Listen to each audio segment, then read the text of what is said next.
안녕하세요. 서울 근교에 살고 있는 30대 여자입니다.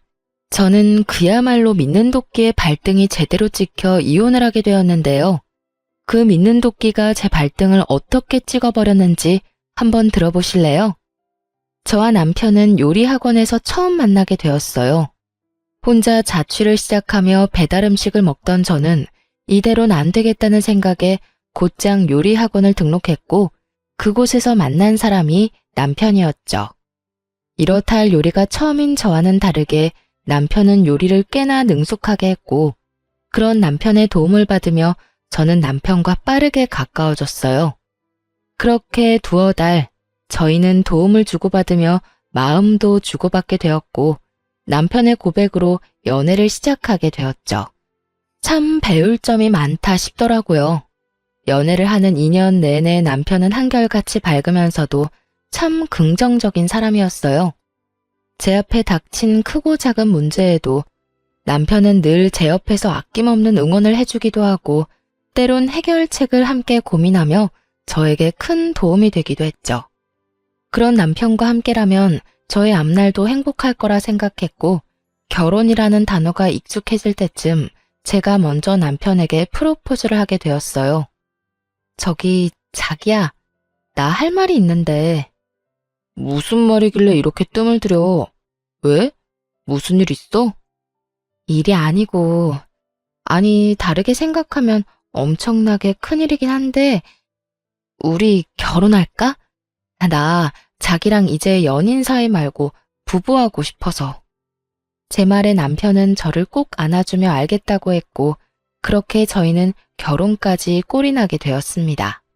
결혼을 하고 난 후에도 남편은 여전히 다정했으며 제 눈에는 그 어떤 연예인보다 멋진 남자였어요. 전 그런 남편을 많이 사랑했고 저흰 정말 남들이 다 부러워할 만큼 행복한 나날들을 보내고 있었죠. 그러던 어느 날 남편이 많이 지친 얼굴을 하고서 상의할 일이 있다고 하더군요.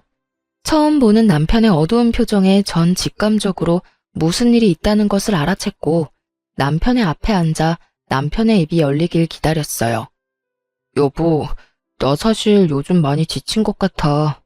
회사 일도 그렇고 여러 가지로 내 길을 잃은 기분도 들고 그래. 몸도 마음도 많이 망가지고 지친 상태랄까?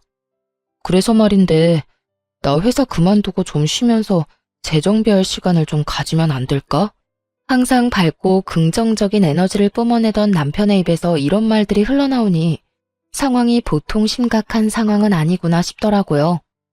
이러다 내 남편 잡는 거 아닌가 하는 생각이 들기도 했고요. 그래서 제 눈치만 살피며 기가 죽어있는 남편의 손을 잡고 이렇게 말했어요. 여보, 그런 이야기를 왜 그렇게 눈치를 보면서 말해. 당신이 그렇게나 힘들면 쉬면 되지. 당신 하나 쉰다고 해서 우리 집 안 망해. 그러니까 다른 걱정은 하지 말고 당신 몸, 당신 마음이나 재정비해. 여보, 그렇게 말해줘서 고마워. 고맙긴. 만약 내가 힘들어서 회사 때려치우고 싶다고 하면 당신은 뭐라고 할 거야? 그렇게는 절대로 안 되니 죽는 한이 있어도 회사 다니라고 할 거야? 아니, 그건 아닌데. 그래도 내가 가장이고 남자니까 이런 이야기 꺼내기가 쉽지 않더라고. 가장이고 남편인 거 중요하지. 그런데 여보, 나는 당신이 제일 중요해. 당신이 행복하고 당신이 건강해야 나도 행복해지고 건강해져. 그러니까 이제 부담감 좀 내려놓고 다른 길을 찾아봐. 저는 두말 없이 남편의 의견을 따르기로 했고 남편은 그런 저에게 고맙다며 눈물까지 글썽이더군요. 그 결정이 저에게 피눈물이 되어 돌아올 거라는 생각은 그땐 상상하지도 못했네요. 그렇게 남편은 회사를 그만뒀고 제가 이 집의 가장이 되었죠. 남편은 한동안은 쉬며 다른 일자리는 천천히 알아보기로 했고 저 역시 꽤 쉴 것을 예상했던 터라 그저 남편의 뜻을 지켜보기로 결정했죠. 그간 모아뒀던 것도 있기도 했고 조금 아낀다면 생활이 불가능한 상황도 아니었기에 남편의 퇴직금은 감당할 수 있을 거라 생각했는데 문제는 전혀 예기치 못한 곳에서 일어나더라고요. 그건 바로 남편의 씀씀이었어요. 남편은 한동안은 모자랐던 잠을 잔다거나 책을 읽는 등 주로 집안에서 시간을 보내며 그간의 노고를 씻어내곤 했었는데 어느 순간부터 밖으로 나돌기 시작하더니 이때껏 보지 못한 사치가 시작되더라고요. 스트레스를 돈으로 풀기로 작정이라도 한 사람처럼 속된 말로 돈을 물 쓰듯 흥청망청 쓰기 시작하는데 이대로 괜찮은가 하는 생각마저 들더라고요. 처음에는 그러려니 했던 마음도 남편의 사치가 점점 심해지니 이건 아니라는 생각이 들었고 어느 날은 상의도 하지 않고 차를 바꾼 것을 보는 순간 전 이대로는 안 된다는 생각이 확실하게 들더군요. 그래서 결국 남편에게 한마디 하게 되었죠. 여보, 차는 언제 바꾼 거야? 전에 타던 차도 상태 괜찮았잖아. 그게 친구가 차를 바꿨는데 한번 몰아보니까 괜찮더라고. 그래서 나도 기분 전환할 겸 해서 바꿔버렸어. 기분 전환 겸? 차가 한두 푼도 아니고 그렇게 비싼 걸 살 거였으면 나하고 상의 정도는 했어야지. 당신 회사 일로 바쁘니까 그냥 혼자 결정한 거지. 그리고 내가 내 돈으로 산다는데 당신이 왜 화를 내? 다 내가 능력이 되니까 산 거라고. 그러니까 당신도 이 일엔 뭐라고 말하지 마. 내가 알아서 능력껏 쓰는 거니까. 낯설더라고요. 제가 아는 남편은 책임감도 강하고 언제나 저를 옳은 길로 인도하던 사람이었는데 제 앞에 서 있는 남편의 모습은 전혀 다른 사람 같은 기분마저 들더군요. 그런 낯선 남편의 모습에 멍한 것도 잠시 저는 정신을 차리고 다시 남편에게 좋은 말로 설득을 해보려고 애썼어요. 그래, 당신 마음, 당신 말이 어떤 뜻인 줄 잘 아는데 그건 당신이 총각대나 가져야 하는 마음이지. 지금은 당신 나랑 결혼하고 가정까지 이뤘잖아. 당장은 아니지만 우리 아기도 가져야 할 거고 그러면 돈 드는 데가 한두 군데가 아닐 텐데 지금부터 부지런히 모아둬야 하지 않을까? 꼭 아기 때문만이 아니라 우리가 훗날 조금이라도 편하게 살려면 조금 아끼자는 말이지. 지금 당신이 회사도 쉬고 있는데 새 차가 왜 필요해? 심지어 타던 차도 깨끗하고 고장난 것도 없었으니까 나로선 이 상황이 이해되지 않아. 거기에다가 우린 부부인데 당신이 무엇을 하든 상관하지 말라니. 내가 당신이 한 일에 지적하는 상황이 되어버린 것 같아 당신 기분이 나빠진 건 충분히 이해하겠는데 아무리 이해를 한다고 해도 당신이 나한테 그렇게 말하면 나 굉장히 섭섭해. 남편은 조곤조곤 말하는 저를 보며 할 말이 없었는지 애꿎은 입술만 잘근잘근 씹으며 제 눈치를 보더라고요. 저 역시 더는 남편 기를 죽이고 싶진 않았기에 더는 장황하게 설명하지 않고 핵심만 짚어 말해주었어요. 어쨌든 내 생각은 그래. 당신이 번 돈으로 당신이 필요한 것 사는 걸 뭐라고 하는 건 아니야. 그러니까 앞으로 한 번 더 생각하고 돈을 썼으면 좋겠어. 알겠어. 나도 아까 말 심하게 해서 미안해. 미안하다는 남편의 말과는 달리 기분이 완전히 상해버린 듯 표정은 좋지 않았고 그날 이후 눈에 보이게 기분 나쁜 티를 내기 시작하더라고요. 제가 기분을 좀 풀어주려 말을 걸어도 시큰둥하게 답을 한다거나 장을 보러 함께 나가는 날에 손이라도 잡으려고 하면 티가 나게 손을 치워버린다거나 하는 행동으로요. 이 모든 언행도 이해가 되지 않았지만 제가 제일 이해가 되지 않는 건 그런 일이 있었는데도 불구하고 고쳐지지 않는 남편의 씀씀이었어요. 말로는 알겠다, 네 말을 다 알아들었으니 앞으론 그러지 않겠다 라곤 했지만 여기저기 숨겨놓은 새로운 옷과 신발이 발견될 때마다 저희 사이엔 미묘한 다툼이 일곤 했어요. 처음 숨긴 것을 들켰을 땐 예전에 사둔 것이라며 변명이라도 하던 남편은 점점 더 뻔뻔하게 변해갔고 어느 날부턴 앵무새처럼 똑같은 말만 뱉어내더군요. 여보, 이 옷은 또 뭐야? 이거 엄청 비싼 거 아니야? 또 샀어? 세일하길래 샀어. 당신 정말 왜 이래? 내가 이런 말까진 하지 않으려고 했는데 당신 일을 쉬면 씀씀이라도 줄여야지. 어떻게 수입도 없는 사람이 수입이 있을 때보다 돈을 더 헤프겠어. 아, 진짜. 내가 벌어놓은 돈으로 이때껏 고생한 나한테 보상 좀 하겠다는데 뭘 그렇게까지 나무라기만 해. 당신이 이러면 이럴수록 난 더 숨이 막힌다고. 그러니까 그냥 좀 내버려두면 안 돼? 모든 일엔 정도라는 것이 있는 것인데 남편은 그 정도라는 것은 알지도 못하는 사람처럼 굴었고 상황이 그렇게까지 되자 저는 더 싸우고 싶지도 않아 입을 다물게 되더군요. 제가 입을 다물자 저희의 사이는 다시 좋아졌고 저는 저것도 다 한때일 거란 마음으로 남편을 지켜보기로 했죠. 그러던 어느 날 아빠가 갑자기 쓰러지셨다는 소식을 듣게 되었습니다.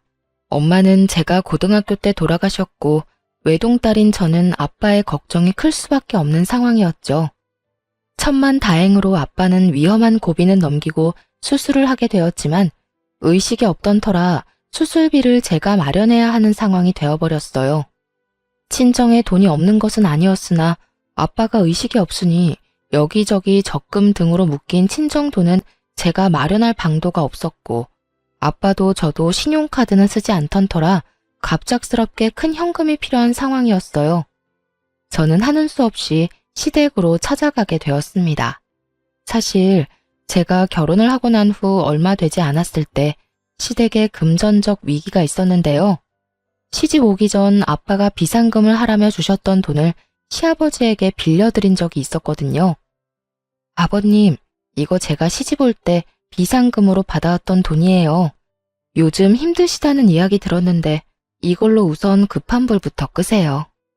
아가야, 내가 아무리 급하다고 한들 어찌 이 돈을 받을 수가 있겠느냐? 어차피 제가 가지고 있어도 지금은 쓸 데도 없는걸요.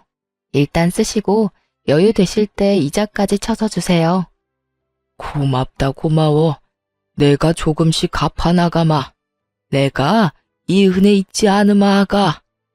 시부는 그때 해준 약속처럼 저에게 다달이 돈을 갚아주고 있었지만 지금 현재 저에겐 큰 돈이 필요했기에 이젠 사정이 나아진 시댁을 찾아갈 수밖에 없는 상황이었죠.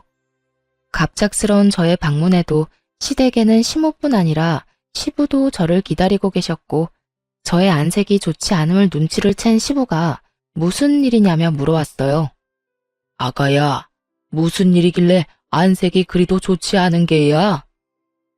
그게 친정아버지가 쓰러지셨어요. 그래서 수술비가 급하게 필요한데 갑자기 그 큰 돈을 구할 데도 없고 해서 앞전에 빌려드린 돈을 좀 받을 수 있을까 해서요. 아무래도 돈 이야기이니 조심스러워질 수밖에 없었고 그 어느 때보다 신중하게 꺼낸 말이 끝나자마자 시부와 시모의 눈치를 살필 수밖에 없더군요. 그런데 제 말을 들은 시부의 얼굴이 불그락 푸르락 환한 얼굴이 되어갔고 전 왜 그러는지 이유를 알 수 없으니 그저 눈치만 더욱 살피게 되더라고요. 그간 시댁 어른들의 인성을 지켜본 바론 제가 단순히 돈 이야기 좀 꺼냈다고 저리 인상을 찌푸릴 사람들이 아니었던 터라 전 시부가 화를 내는 그 상황이 좀처럼 이상하게 느껴지더군요. 침묵은 저의 예상보다 길어졌고 그 무거운 침묵을 깬 건 다름 아닌 시모였습니다. 이 자식이 진짜 도대체 무슨 짓을 하고 다니는 거야? 시모의 첫마디에서 알게 되더라고요. 아, 남편이 큰 사고를 치고 있구나 하고요. 전 최대한 마음을 가다듬으며 시모에게 연유를 물었어요. 어머님, 왜 그러세요? 아가, 혹시 네 남편한테 돈 받은 거 없니? 네? 돈이요?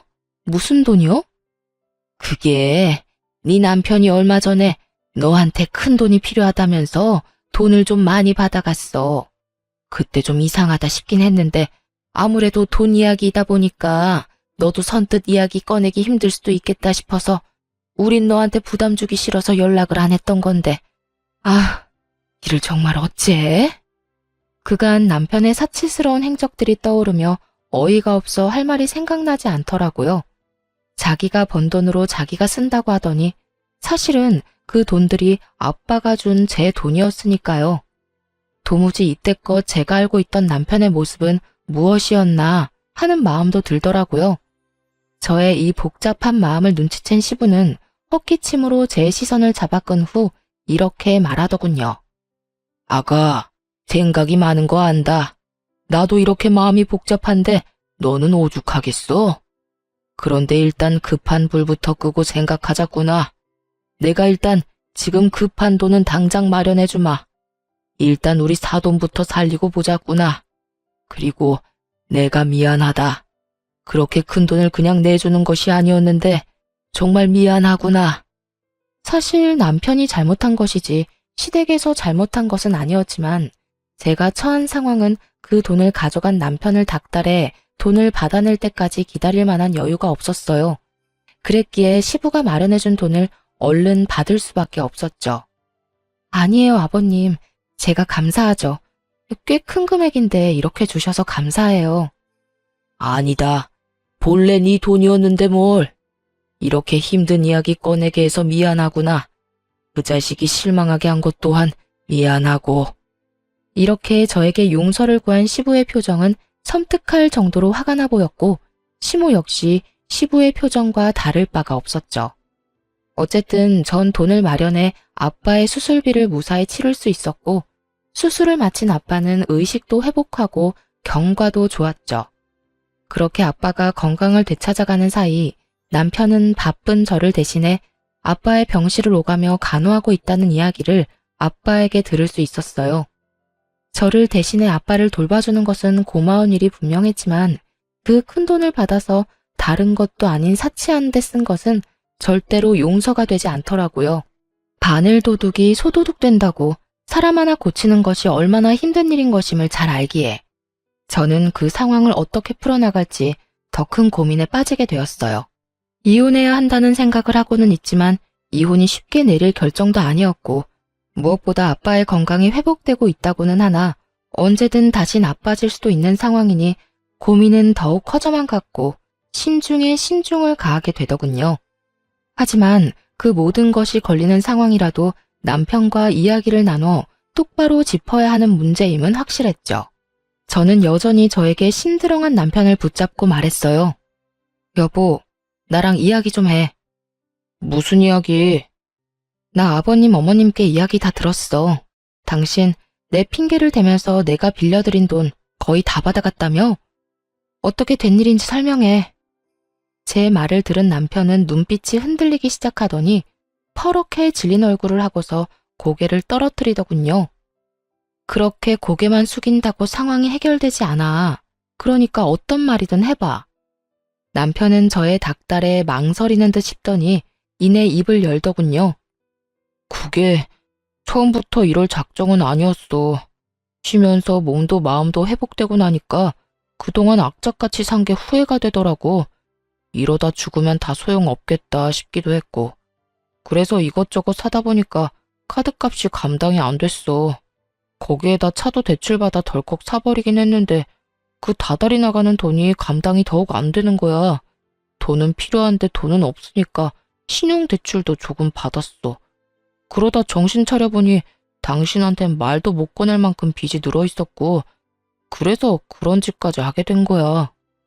빚이 빚을 낳는다더니 그 말 하나 틀린 것이 없더라고요. 남편은 감당하지 못할 만큼의 사치를 부리고 있었고 그 결과 저에게 큰 실망을 안겨주었던 것이었죠. 전 당장이라도 욕이 튀어나오려는 것을 겨우 누르고서 남편에게 말했어요. 당신, 나 알지? 난 가까운 사람이랑도 돈 거래 안 하는 사람이야. 그런 내가 당신하고 어머님 아버님을 믿고 기꺼이 그 큰 돈을 빌려드린 건데 어떻게 다른 사람도 아닌 당신이 그런 내 믿음을 이런 큰 실망으로 돌려줄 수가 있어?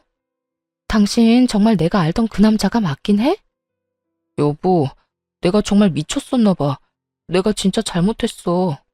내가 진짜 화나는 게 뭔지 알아?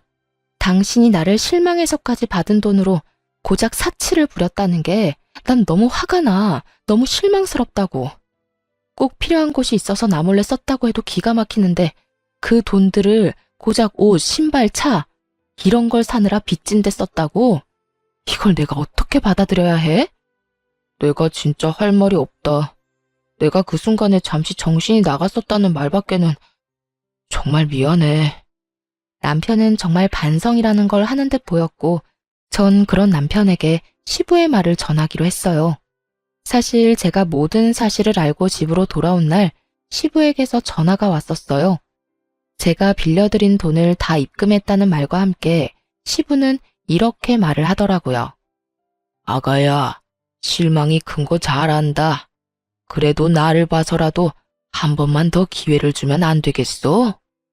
아버님, 그게 저도 고민이 많아요.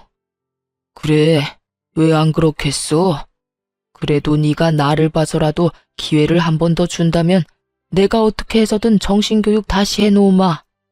정신교육이요? 그래, 일단 그 녀석이 가져간 돈은 내가 다 받아낼 생각이다.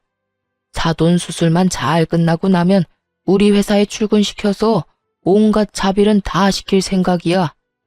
밑바닥부터 굴리다 보면 그 녀석도 동기한 줄 알겠지. 옆에서 끼고 있으면서 인간 한번 만들어 보마. 그러니 나를 믿고 한 번만 더 지켜봐주면 안 되겠어?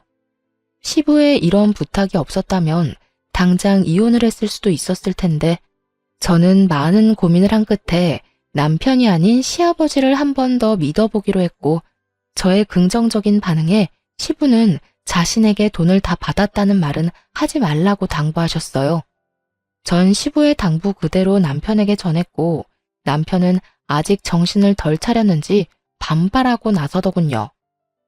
뭐? 내가 아버지 회사에? 그것도 말단 사원도 아니고 잡일이나 하는 직원으로 출근을 하라고? 내가 왜? 지금 당장 다른 곳에 취업해도 그런 취급은 받지 않는다고. 그런데 내가 왜? 당신 아직도 정신 못 차렸구나. 당신이 친 사고가 얼만데 아직도 찬밥 더운 밥 가릴 거야? 당신은 그렇게까지 안 하면 정신 차리긴 힘들 테고 나는 그런 정신 빠진 남자랑은 더는 살 생각 없으니까 당신이 결정해. 아버님 회사에 출근할 거야 아님 나하고 이혼할 거야? 저는 남편에게 마지막 기회를 주었고 남편 역시 저의 확고한 의지를 알아챘는지 저와 시부가 시키는 대로 하겠다고 하더군요. 바로 다음 날부터 시부의 회사로 출근하기 시작한 남편은 밤이 되면 거지꼴이 되어 들어오더라고요. 듣기로 시부의 회사에서 남편이 주로 하는 일은 청소부터 시작해서 짐 나르기 등 주로 몸을 쓰는 온갖 잡일을 하고 있다고 하더군요.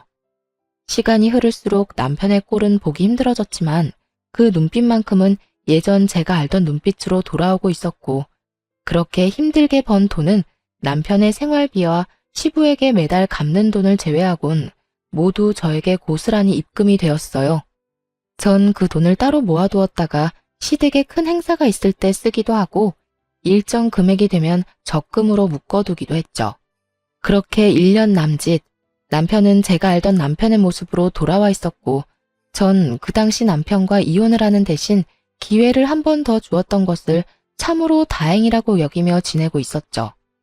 그러던 어느 날부터인가 남편의 퇴근이 늦어지기 시작했고 왜인지 이상한 예감에 우선 시아버지한테 전화를 걸었죠. 요즘 남편이 계속 늦어진다고 말하며 회사가 많이 바쁘냐고 물었고 아버님이 바쁘긴 한데 정작 남편이 야근까지 하는지는 몰랐다며 회사에 전화해서 남편이 정말 일을 하고 있는 것인지 확인해 보겠다며 전화를 끊었습니다. 얼마 지나지 않아 시부에게 전화가 걸려왔고 전 그 전화를 받았죠. 네, 아버님. 그래, 아가. 회사에 전화해보니 그 녀석 창고 정리를 하고 있다고 하더구나. 녀석도 참 시키지도 않았는데 그런 일까지 다 하고 말이다. 어머, 그래요? 야식이라도 준비해 놓아야겠어요. 저는 굳은 일도 마다하지 않고 열심히 하는 남편이 기특했고 시부 역시 저와 같은 마음인 듯 하더군요. 저기 아가, 근 1년 동안 지켜보니 정신도 좀 차린 것 같고 요즘엔 열심히 일하는 게 기특하기도 해서 이제 일다운 일 좀 시켜보려는데 네 생각은 어떠냐? 옆에서 끼고 가르치다가 하나둘씩 넘겨주려고 하는데 그 말씀은 회사를 물려주고 싶다는 말씀일까요? 그래, 내가 요즘 고민이 많아. 요즘처럼만 하면 걱정 없겠다 싶다가도 섣불리 판단하는 건 아닌가 하는 생각도 들고 네가 보기엔 어떠냐? 내가 그 녀석한테 회사를 물려줘도 될 것 같으냐? 요즘 퇴근 시간이 많이 늦는데 그게 다 일을 너무 열심히 하다 보니 늦는 거 아니겠어요? 그렇지. 네가 생각하기에도 정신 차린 것 같지? 네, 아버님께서 가까이에서 좀 더 들여다보시고 이제 되었다, 이제 좀 안심하고 맡겨도 되겠다 싶으실 때 아버님 뜻대로 하셔요. 제 말을 들은 시부는 다시 생각해도 남편이 기특한지 연신 허허 웃으시다 전화를 끊으셨고 저 역시 기특한 남편을 위해 야식을 만들어 놓고 기다렸어요. 하지만 아무리 기다려도 남편은 오지 않았고 12시가 넘어 남편에게 전화가 오더라고요. 그 전화는 택시 기사분이 건 전화였고 집까진 왔는데 남편이 너무 취해 정신을 못 차리고 있다고 하더군요. 저는 부랴부랴 밖으로 나가보았고 그곳엔 제대로 걷지도 못할 정도로 취한 남편이 있었어요. 이상하더군요. 술을 먹을 수도 있고 취할 수도 있는 것이었지만 시부와 통화한 것이 9시가 조금 넘었을 때였고 적어도 남편은 10시 정도면 퇴근을 했을 텐데 12시가 훨씬 넘은 시간까지 술을 마셨다니 전 비틀거리는 남편을 부축하며 추궁 아닌 추궁을 하기 시작했죠. 여보, 괜찮아? 정신 좀 차려봐. 괜찮아. 난 괜찮아. 아, 이 사람이 진짜 누구랑 마셨어? 누구랑 마셨길래 이렇게 많이 마셨어? 그리고 지금 시간이 몇 시인 줄 알아? 내가 못 살아 정말. 그냥 아는 형이랑 먹었어. 이야기하다가 먹다 보니 이렇게 됐네. 미안해.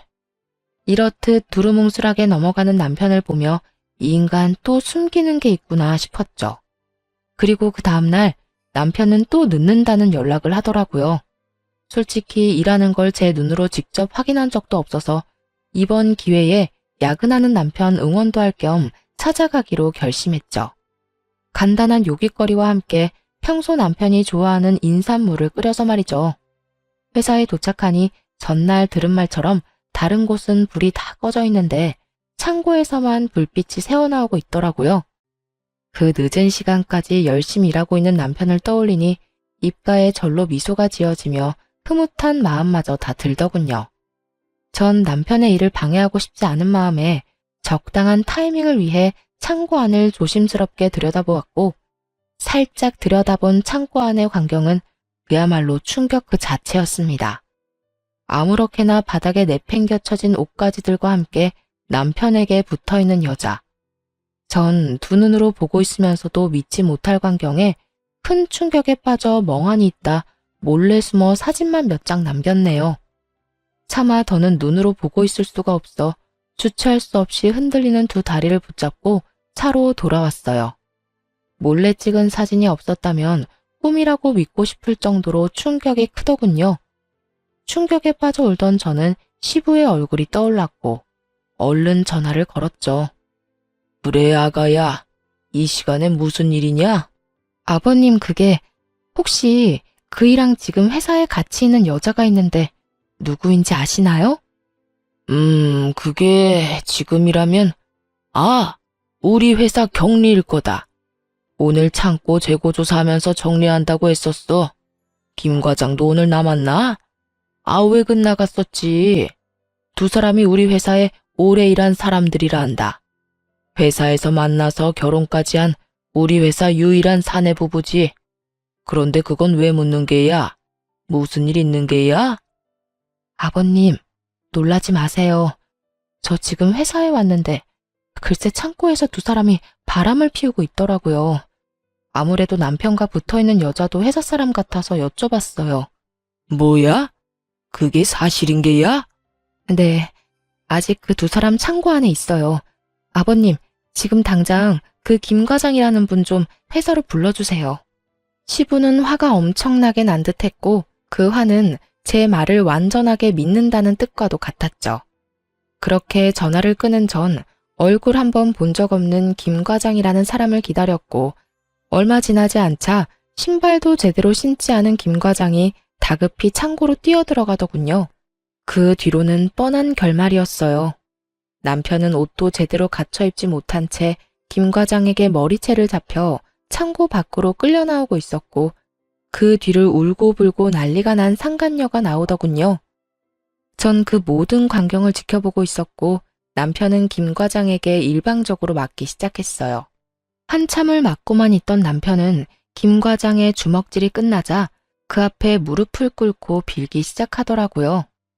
과장님, 죄송합니다. 정말 죄송합니다. 제가 잠시 미쳤었나 봅니다. 죄송? 이게 죄송하다는 말로 끝날 문제야.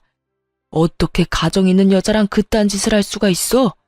그것도 내 와이프인 거 뻔히 알면서 어떻게 그딴 짓을 할 수가 있냐고?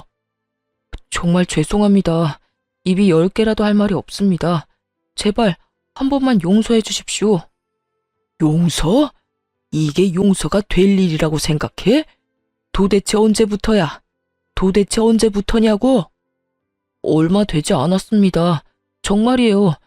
그러니까 과장님, 제발 아버지랑 제 아내한테만큼은 비밀로 해주시면 안 되겠습니까? 뭐? 비밀? 네, 그 두 사람 알면 저 진짜 죽습니다. 제발 좀 살려주십시오. 제발요. 이렇게 부탁드리겠습니다. 남편은 김 과장의 발밑에 엎드려 눈물을 흘리고 빌었고, 그런 모습을 보던 상간녀 역시 무릎을 꿇고 빌기 시작하더군요. 여보, 정말 잘못했어. 그런데 우리 오늘이 정말 처음이야. 믿어줘. 아까 창고 정리하다가 너무 힘들어서 밥 먹으면서 반주 좀 했는데 술 기운에 그만. 실수야, 실수. 실수? 그게 실수라고? 그 말을 내가 믿을 것 같아? 믿어줘. 정말이야. 지금 이 상황만 보지 말고 이때껏 내가 당신하고 살면서 보여준 모습들을 떠올려봐. 나 당신 정말 사랑하고 누구보다 열심히 살았잖아. 그러니까 이번 한 번만 용서해줘. 나 당신하고 이혼하면 못 살아. 그래? 그럼 살지 마. 뭐? 나하고 이혼하면 못 산다며? 나 당신 같은 여자랑 더는 못 사니까 무슨 일이 있어도 이혼할 거야. 그러니까 못 살겠으면 살지 말라고. 여보, 제발, 제발 용서해줘. 내가 이렇게 빌게. 단호한 김 과장과 그런 김 과장을 붙잡으며 애원하는 상간녀. 마치 막장 드라마의 한 장면 같더군요. 뒤늦게 저의 모습을 발견한 남편은 그야말로 얼굴이 사색이 되어가고 있더군요. 여보, 여기 어떻게 왔어? 어떻게 오긴. 당신 힘들게 야근한다길래 먹을거리랑 물 좀 끓여왔는데 상상도 못했던 재미있는 광경을 봤지 뭐야? 그래서 내가 김 과장님 불렀어. 이런 재미있는 구경은 같이 해야 재미있는 법 아니겠어? 여보, 미안해. 미안하다고 하지도 마. 당신이 인간이야? 내가 어떤 마음으로 당신한테 기회를 주었는지 몰라? 어떻게 나한테 이럴 수가 있어? 저는 절규 섞인 고함을 내질렀고 저의 이런 모습에 남편은 고개를 바닥에 쳐박고 애원하며 빌기 시작하더군요. 여보, 진짜 미안해. 내가 정말 미쳤었어. 처음부터 이러려고 했던 건 아닌데 정말 미안해. 내가 당신한테 너무 큰 잘못한 거 알아. 그런데 나 진짜 마지막으로 한 번만 더 용서해주고 기회를 주면 안 될까? 나 이때까지 잘해왔잖아. 오늘 일은 정말 실수야. 실수라고. 실수? 실수라고? 나 말을 안 해서 그렇지.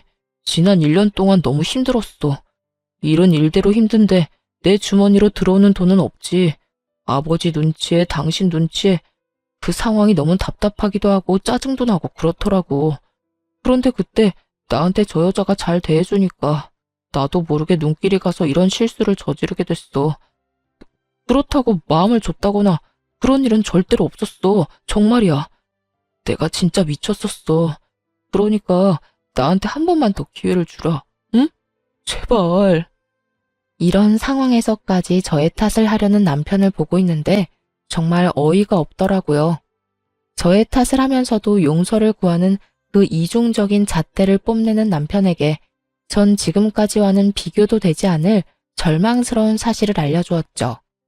변명 잘 들었어. 그런데 어떻게 하지? 난 용서할 생각이 조금도 없는데. 그리고 당신한테 알려줄 사실이 한 가지 더 있는데 지금 여기로 누가 오고 있는 줄 알아? 누구? 설마 아니지? 맞아. 지금 떠오른 그 사람. 아버님 지금 오고 계셔. 아마 다 오셨을 거야. 내가 과장님을 어떻게 불렀겠어? 다 아버님께 말씀드려서 불렀지. 제 말에 남편은 제가 등장했을 때보다 더 큰 절망에 빠지며 얼굴이 새파랗게 질려가더군요. 새파랗게 질려가는 건 상간녀도 마찬가지였고 남편은 저와 김 과장에게 애원하며 부탁하기 시작하더라고요. 여보, 과장님, 제발 저 한 번만 좀 살려주세요. 제발 아버지한텐 다 오해였다고. 알고 보니 당신이 잘못 본 거였다고. 과장님도 아무것도 못 봤다고 그렇게 좀 말씀해 주세요. 제발요. 제발. 이렇게 부탁드릴게요. 이렇게 부탁해 여보. 남편은 거의 바닥을 기다시피 애원했지만 그 애원이 무색하게도 그 순간 시부가 무서운 얼굴로 남편을 향해 다가와 그대로 남편의 뺨을 내리쳐버리더군요. 네 이놈, 네가 어떻게 이렇게까지 쓰레기일 수가 있어? 네 놈이 어떻게 이렇게까지 정신을 못 차릴 수가 있냐고. 이제 하다 바람까지 피워? 그것도 엄연히 가정이 있는 여자를? 아버지, 제가 다 잘못했습니다. 정말 반성하고 있어요. 정말입니다. 제발 용서해 주세요. 남편은 시부의 바짓가랑이 붙들고 용서를 구했고 시부는 그런 남편의 손을 가차없이 뿌리치더군요. 용서? 그게 네 입에서 나올 수 있는 단어라고 생각하는 게야? 내가 미쳤었지. 내가 생각을 잘못해도 한참 잘못했던 게야. 네가 요즘 열심히 일하는 것 같길래 내 회사를 맡겨도 될 거라고 내 잠깐 착각을 했구나. 자식 새끼 잘못 키운 줄도 모르고 내가 피땀 흘려 고생한 내 회사를 너 같은 버러지한테 넘겨서 망할 뻔했어. 넌 내 회사를 물려받을 자격도 없고 내 자식으로 인정받을 자격조차 없다. 이후로 네가 밖에서 죽든지 말든지 나는 신경을 쓰지 않을 테니 너도 오늘부터 부모 없다고 생각하고 살거라. 눈앞에서 회사를 놓쳐버린 남편은 애원을 넘어 간절하게 시부에게 빌기 시작했어요. 회사요? 그게 정말이세요? 저는 아버지가 그런 생각하고 계신 줄도 모르고 제가 잠시 미쳤었나 봐요. 그러지 말고 제발 한 번만 봐주세요. 저도 사람인데 실수도 할 수 있는 거잖아요, 아버지. 마지막이라 생각하시고 한 번만 더 기회를 주시면 제가 정말 더 열심히 할게요. 뭐? 실수? 네 놈이 한 짓은 실수로 덮을 수 없는 중대한 사안이고 너 하나 때문에 내 회사에서 10년 넘게 일한 과장은 소중한 철을 잃었다. 네가 사람 새끼면 회사에 눈이 멀어서 봐달라는 말이 입 밖으로 나와선 안 되는 게다. 제가 정말 입이 10개라도 할 말이 없는 상황이라는 건 잘 알아요. 그런데요, 아버지, 저는 아버지의 하나뿐인 아들이잖아요. 하나뿐인 아들이 뭐가 대수냐? 그깟 아들 처음부터 없는 셈 치고 살면 되는 것을. 네가 무슨 말을 짓거리든 내 생각엔 변함이 없을 테니 그런 줄 알고 쏙 꺼지거라. 남편에게 단호하게 못 박은 시부는 몸을 돌려 김 과장과 상간녀를 향해 이렇게 말하더군요. 자네는 오늘부로 당장 퇴사 조치할 테니 그런 줄 알고 내일부턴 출근하지 말게. 김 과장한텐 내가 입이 10개라도 할 말이 없어. 미안하네. 일단 우리 이야기는 내일 하도록 하고 오늘은 자네 저 데리고 돌아가 보게. 집안 문제로 할 이야기가 많을 터이니. 이렇게 말한 시부는 저의 손을 잡고 그 자리를 벗어나게 해주었습니다.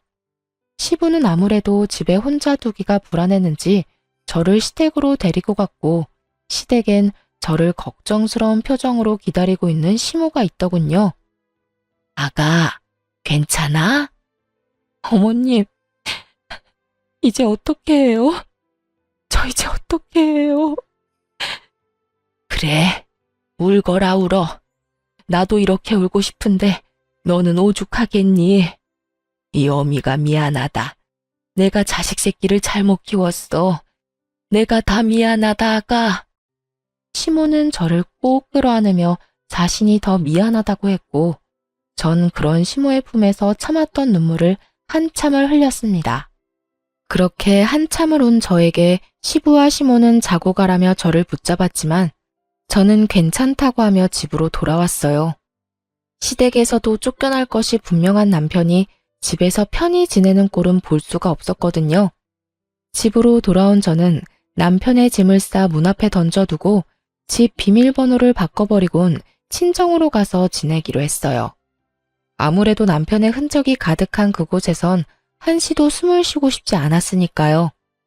제가 친정에 간다는 말을 들은 시댁에서 친정의 전화에 용서를 구하고 상황을 잘 설명해준 덕분에 친정에 도착한 저는 긴 설명 대신 아빠에게 따뜻한 마음의 위로를 받을 수 있었어요.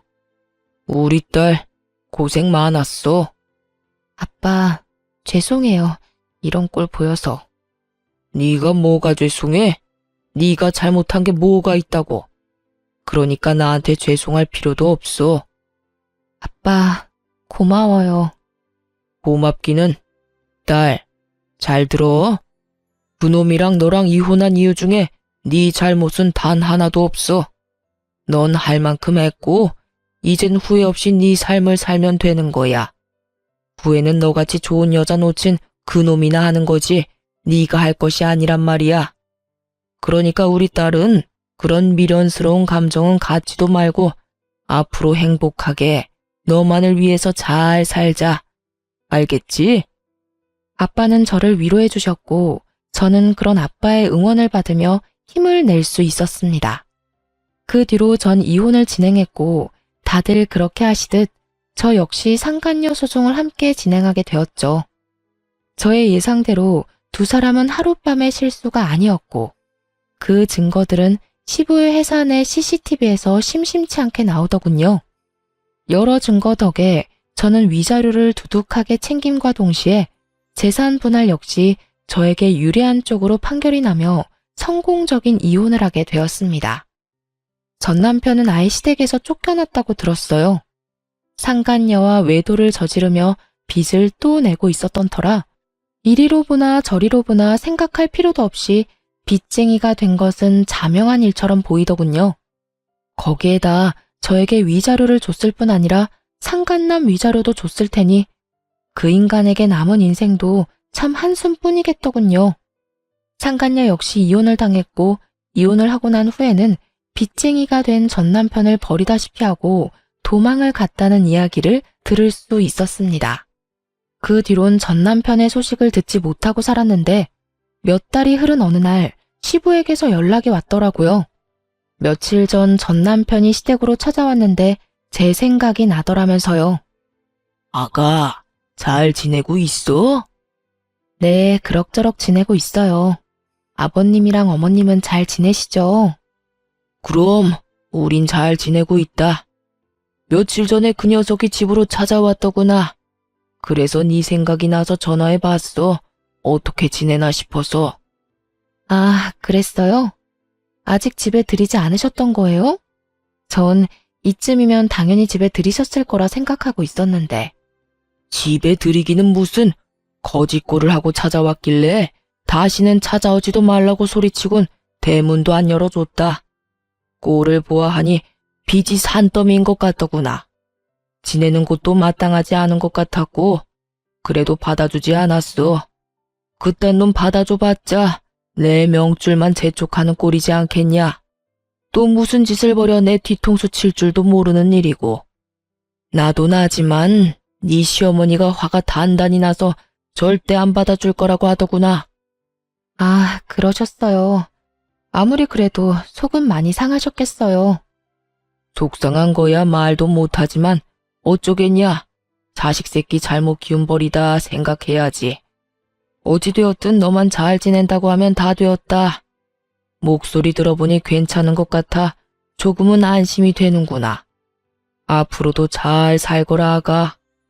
네, 아버님. 연락 주셔서 감사해요. 건강하세요.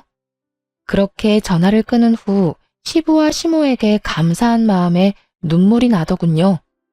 피 한 방울 섞이지 않은 전 며느리에게 이렇게까지 마음을 써주시는 게 쉬운 일은 아니니까요.